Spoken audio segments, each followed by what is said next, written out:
guys, it's Reagan and welcome back to another video. Today's video I'm so excited for because it's going to be my favorite recommendation video to film every single year. That's right, friends. Today we're going to be going through my ultimate fall reading guide. Fall reading is something that I take very seriously. I love atmospheric, strange, creepy books, particularly when they mix fantasy and other types of atmospheric vibes to them. So today I've curated a list of books that I think are perfect pickups for the upcoming fall season. So without further ado, let's go ahead and dive right in. Starting off the list, I have two very recent releases and reads for me. I basically started off my fall reading this year with these two books and they did not disappoint. The first book is The Possession of Alba Diaz by Isabel Cañas. Isabel Cañas is one of my all-time favorite writers. She combines elements of history, melodrama, and horror so well. Honestly, any of her three releases would be a perfect read for the fall season, but I decided to feature her newest release because I've talked about the other two a lot on my channel. This book is set in 1765 in the New World and follows our main character Alba, who is the adopted daughter of a very wealthy merchant family. At the beginning of this book, she's basically orchestrated a marriage between herself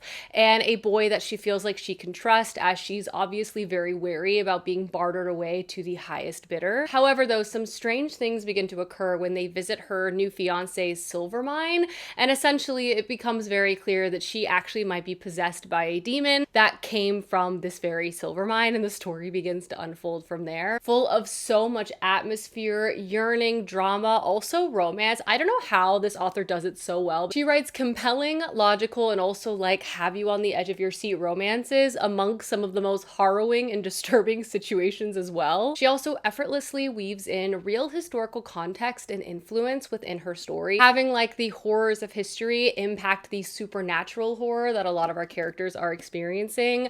I was on the edge of my seat from page one with this. It was just so unbelievably entertaining and such a good fall read. The next book I of course have to feature is The Bewitching by Silvia Moreno Garcia. Again, one of my all-time favorite authors. She writes rather broadly in the fantasy space, always exploring like fresh concepts and ideas, but a consistent thread does tend to be like fantasy and horror, and The Bewitching is this author's new release, and again, I really enjoyed it. This is a multi-generation witch-centered tale, and we basically follow three women from three different time periods, and their stories begin to intersect. All of the women in one way or another are dealing with some type of haunting, and to say that this book is like creepy is an understatement. I got scared reading this at night. The ambiance and the atmosphere that the author was able to create really permeated the overall vibes of this book, and it worked quite successfully. But specifically, we're first introduced to our main character Minerva, and she is living in the late 90s. She's also currently a student pursuing her PhD at this very renowned university in Massachusetts, which obviously has a natural tie-in to witchcraft. Her thesis in particular has a focus in horror writing, and more so she wants to kind of zero in on one horror writer that she has a lot of affinity to, but a lot about her life and story is unknown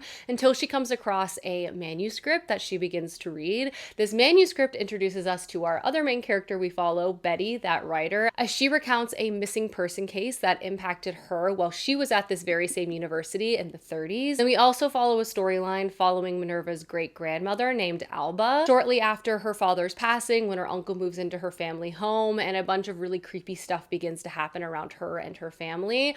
The book has heavy atmosphere. I also really appreciated the pacing of the story. It was hard to put down, and each storyline felt very unique, so you felt propelled to keep reading, though there was very obvious tie-ins too between each of the women, which I also liked. The ending in particular was so good in my opinion. It's shocking. It's definitely not going to be for everyone, but it personally worked for me. I just really love Silvia Moreno Garcia's take on witches and haunting and like the occult and the arcane. It was so creepy and so good. I felt it was only natural to include another book by this author, so I also thought I'd give a shout out to Silver Nitrate by Silvia Moreno Garcia. This book has a very wild setup. It basically follows like this haunted horror novel made by Nazis during World War II. This very creepy and disturbing film was like lost to time, but found once again by our main character in the 90s. She herself is a film editor and a horror film like aficionado, and is currently living in Mexico City when she finds this film. And it basically sends her and her close friend down like a rabbit hole, like trying to uncover, understand, and watch this film.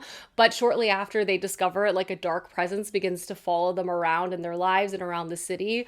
Again, ominous, spooky, disturbing, a really interesting like hook in terms of the inspiration for the horror elements, and it works really well, not only in creating like something that is scary, but also in the way that the book references these various historical time periods as well. If you like curses and secret magical societies, this could be an interesting one to read. Next, I have a more traditional fantasy book to recommend for the fall season that also has like horror writing vibe. Another newer release that I really loved, and also the first book to a brand new series by this author. This is a rompy adventure tale full of so many different and deplorable supernatural creatures. It also includes elements of religious horror, so I feel like it has just like a fall vibe through and through. To take a step back, we're introduced to our first main character, who is a priest, and not a very good one, but he is called to the capital to basically be given a promotion, but he quickly realizes this is not a promotion he wants, because he's now in charge of a new secret like church congregation, and this congregation is made up of like deadly magical individuals, ranging from a werewolf to a vampire to a necromancer to an elf that is invisible to a knight that cannot die, a pirate who's like a jack of all trades, and lastly a young girl who's actually the secret heir to a faraway kingdom, and it's all of their responsibility to transport her from point A to point B. This book is full of hijinks, obviously various trials and tribulations that all of these characters have to work through. The character connections themselves are also wonderful. It's kind of like cozy found family if it was also horrifying and incredibly disturbing. So I feel like it'll make you feel both good and terrified, which is kind of a fun mix, especially during the fall Halloween season. I'm also a big fan of religious horror in general, and I feel like Joe Abercrombie tackled a lot of those concepts really, really well. And this was just like such a good time. I read it quickly. It's laugh out loud funny and just like a delightful read, while also being scary. Next up is an older release that will probably be in every used bookstore around you, and I recommend trying to find a copy for the fall season, and that is The 13th Tale by Diane Setterfield. This is a gothic, like crumbling manor thriller novel, and it has some of the most luscious and stunning writing you will find.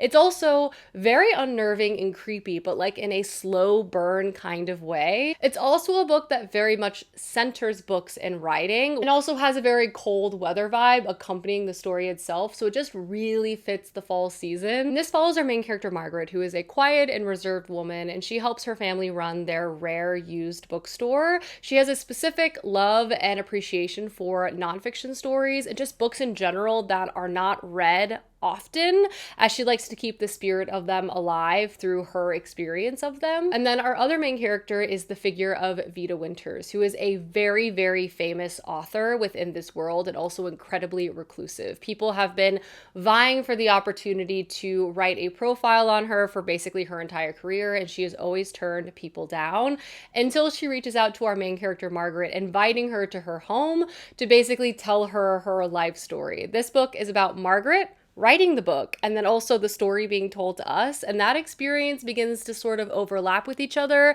in a very chilling way. And like there's mysteries abound in this, like creepy family stuff, old house that feels very haunted, you know what I mean? It truly has all the vibes you could possibly want within a fall read, and it was so good. Moving on now, we have another more recent release. There have been some really good fall releases that I just want to get on y'all's radar, and that is of course Bury Our Bones in the Midnight Soil by V.E. Schwab. If you're looking for a dark, gruesome vampire novel full of debauchery, look no further. This is all you could ever want. Thank you, V.E. Schwab, for giving me the most vampire-y book that I have read in years. I loved every single second of it. This is another story following multiple generations of women through time and their individual journey and connection with becoming a vampire. This book first opens up in the 1530s, and we meet Maria, and we follow her storyline for a while until we run into the next main character in the 1800s named Charlotte. And then interspersed with all of these historical chapters, we also meet Alice in present day in Boston. This book very much gives Interview with the Vampire vibes. It very much explores like the psyche of becoming a vampire, the morality transformation of becoming all-powerful. It has elements of like romance, but nothing is necessarily so straightforward.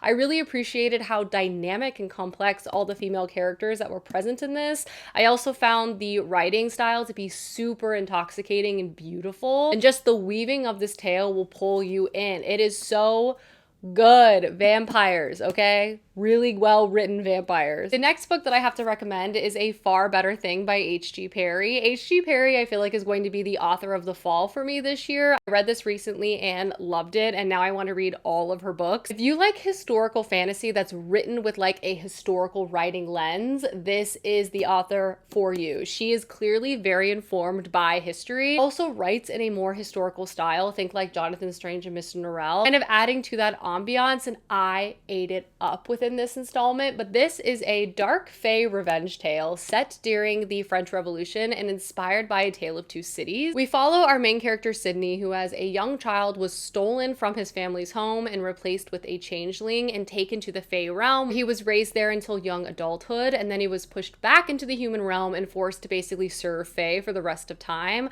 Obviously, Sydney's life has not been easy, and basically every aspect of it he has hated. However, though, at the beginning of the story, he unexpectedly meets his changeling, which is not supposed to happen. They are identical in looks, and he sees this as an opportunity to enact revenge on the fairy that stole him as a child. If you are looking for a fae tale that has all of the like horror, whimsy, bizarreness of the fae realm, but like isn't painting the fae in this like beautiful hot light, but instead as like very evil and conniving creatures, A Far Better Thing is for you. And I loved this so much. From the literary influences to the historical influences to the writing style to the pacing, the arc of the story was incredible. The ending, 10 out of 10. Like literally read this, had no notes. I am obsessed with H.G. Perry.